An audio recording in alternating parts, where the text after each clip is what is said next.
பாவங்களை விட்டு மனம் திரும்புவியா? உன் பாவ ஜீவியத்தை விட்டு மனம் திரும்புவியா? உன் கீழ்ப்படியாமையை விட்டு மனம் திரும்புவியா?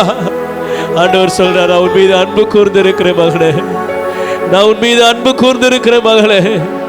உலகத்துல மனுஷன் உன் மீது கூறுகிற அன்பு வீண், அது மறைந்து போகும். அது இச்சையினால வருகிறதா இருக்கலாம்.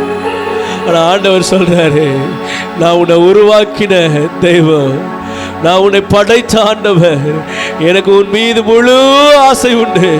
நான் உன்னை முழுமையுமா நேசிக்கிறேன். உன் மீது எனக்கு மட்டும்தான் உண்மையான அன்பு உண்டு.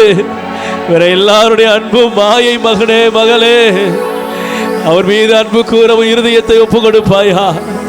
வாலிபனே, வாலிப தம்பி, தங்கச்சி, உன் இருதயத்தை ஆண்டவருக்கு ஒப்பு கொடுப்பாயா? உன் இருதயம் ஆண்டவரை சார்ந்து இருக்கிறதா? உன் இருதயம் ஆண்டவரை பற்றி இருக்கிறதா? உன் இருதயத்தோடு கூட கர்த்தர் பேசுகிறார். உன்னை நான் நேசிக்கிறேன். உலக நேசத்தை நம்பினால் வீணாக போய் விடுவாய். உலக நேசத்தை நம்பினால் நீ வெட்கப்படுகிற காரியங்கள் வரலாம். ஆனா என் தேவனை அன்பு கூறுவாயானா, உன்னை படைத்த உன் தகப்பு மீது உன் நேசம் இருக்குமானால் உன் முகம் வெட்கப்பட்டு போவதில்லை. நீ தலை குனிவு அடைவதில்லை. உன் வாழ்க்கையில கீழாவதில்லை. உன் வாழ்க்கையில ஒரு நாளும் இழந்து போகிறதில்லை. எல்லாவற்றையும் ஆண்டவர் நிறைவாய் உனக்கு கொடுக்கிறவராய், உன்னை நடத்துகிறவராய் இருக்கிறார்.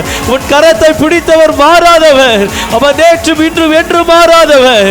அவர் நல்லவர். அவர் நன்மை செய்கிறவர். அவர் உனக்கு கிருபையாய் உதவி செய்கிறவர். உன்னை கரம் பிடித்து நடத்துகிறவர். உன் தேவைகளை சந்திக்கிறவர். உன்னை அற்புதங்களால் நடத்துகிறவர். உன்னை அதிசயங்களால் நடத்துகிறவர். உன் கரத்தை பிடித்து நான் உன்னோடு கூட இருக்கிறேன் என்று உனக்கு வாக்கு பண்ணுகிறவர். வாக்கு தத்தம் பண்ணினவர் மாறாதவர்.